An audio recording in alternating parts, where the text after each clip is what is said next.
Hello guys and welcome to another day with Zimaleta. My name is Serge and in today's video we're doing another diagnostic scan tool review. This time it's brought to you by VDIAGTOOL. VDIAGTOOL has sent me a free sample to test it out on my channel and to do an honest review. But I wanted to first point out the fact that in today's day and age it's not recommended to not have a diagnostic scan tool. So if you're on a budget, this is $50.99, definitely get it, stick it in your car and go someplace. Because what happens is these days, when you're driving somewhere and your check engine light comes on, a lot of time your vehicle will start like misfiring and doing all kinds of things. And you're not gonna know what those things are. And of course, if you have a diagnostic scan tool, you could quickly diagnose your car, see what the problem is, and with that, you could just quickly, take a note of that or a screenshot of your codes, research it at home, and quickly clear the codes and basically start driving. A quick story, recently I was driving on a highway in my BMW 535i, and my BMW started shaking really badly. I came to a complete stop and I diagnosed my car. Turns out it was actually misfiring. I quickly cleared the codes and guess what? The car, started right up and it was driving perfectly. No more type of shakes. Turns out there was a problem with my ignition coils and I needed to address them. But after clearing the codes, I was actually able to drive for a while. I did not actually even need to replace any ignition coils. So that's just a quick little tip, something you could use your diagnostic scan tool. And of course, if you don't have something like that, then what are you gonna do? Your car's shaking. You're probably gonna call a tow truck. Tow truck's gonna come and you're gonna have to pay for the tow truck if you don't have AAA. And where are you gonna go? Probably to the nearest shop or the dealership. And the diagnostics at the dealership is probably gonna run you $250 just to get started. And after that, a very, very hefty repair bill.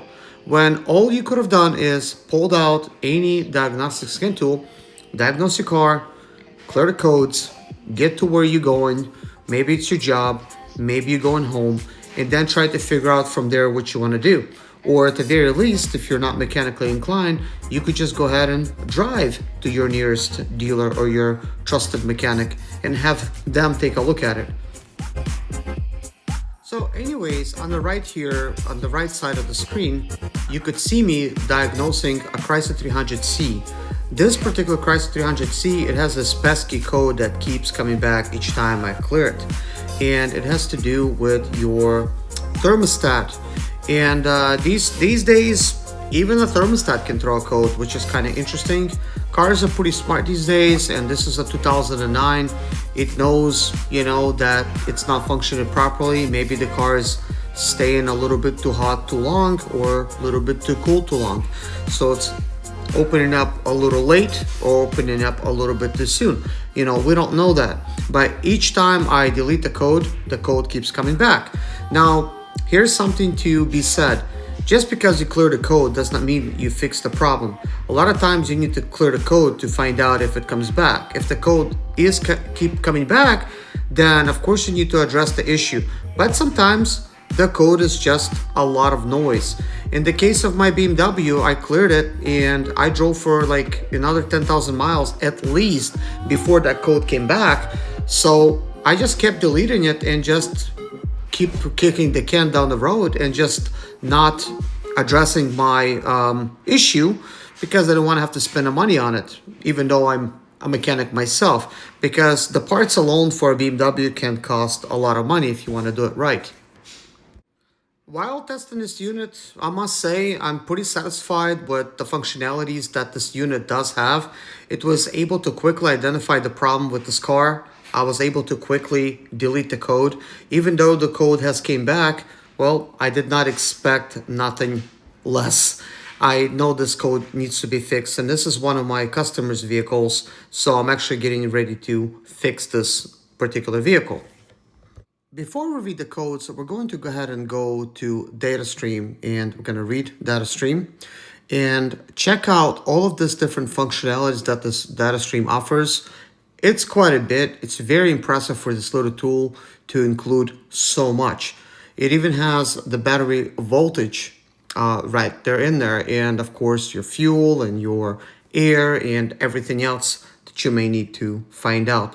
But I'm just very quickly skimming through all of the data stream, and you could see it's got quite a bit.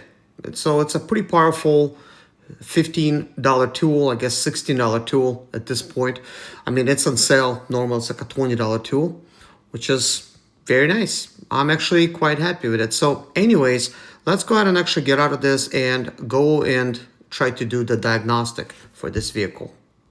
My check engine light is on, so I'm actually getting ready to test it with this tool right here. It's pretty cheap on Amazon. I want to see if it actually works. So let's go ahead and pull it out. But anyways, we're not going to get into the functionality. Let's just go ahead and straight up test it. And pull this.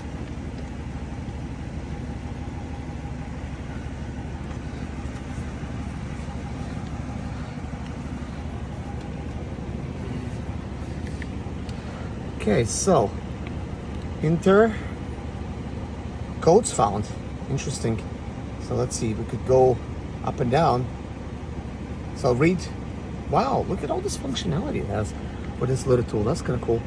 So read codes, erase codes, view freeze frame, read data stream, IM, readiness, vehicle info, exit. Okay, it's got all of these different things. It's kind of awesome.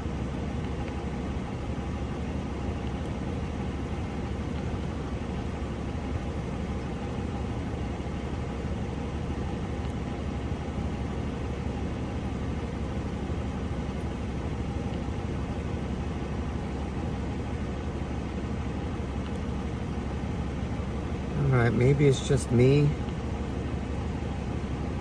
but I'm probably skipped. If you've seen it, you've seen it. So let's go read the code.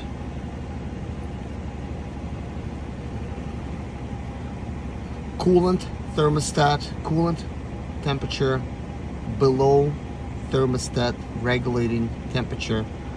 PO 128. That's actually pretty good how it has all that information. So it looks like there's one of two and they're identical codes.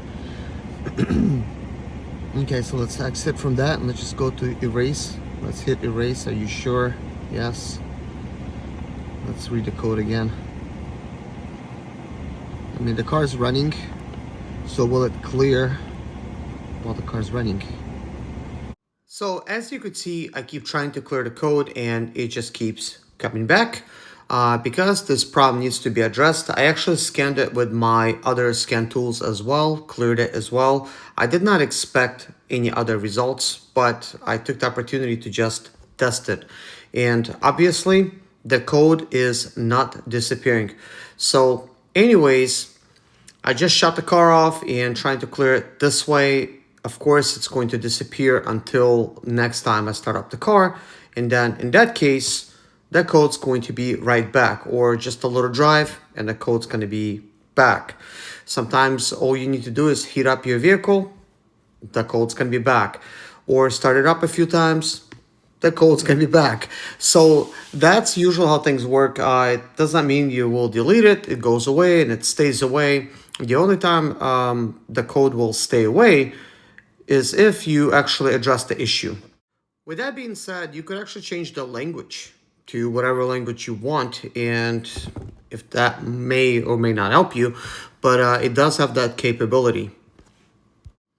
But anyways, do I recommend this tool?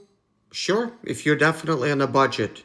If you could afford something better, definitely pick up something better. But if you're on a budget, this tool will save you lots of money. So if you want to get it, I'm going to leave a link in the description below. By the way, this company has some pretty nice tools. You know, they're just as good as some of the launch scan tools that I have. This is just one of their cheaper options that does a variety of things. Most importantly, it does clear the code. And one of my favorite things that this tool does, it actually does give you a description of what the problem is instead of just giving you the code and then you have to look up the code. So that's actually pretty cool that it does that. But anyways, that completes my review. If you liked the video, please hit a like. If you did not like the video, please hit a dislike. And let me know how I can actually improve. Now, thank you so much, guys. I'll see you guys in the next video. And I really hope that you stay out of trouble when it comes to mechanical type of issues. Let me know if you have this tool already or what other tool that you recommend. And I'm going to have a link in the description below and also in the comment section for this tool if you're interested in buying it. Thank you so much. Bye-bye.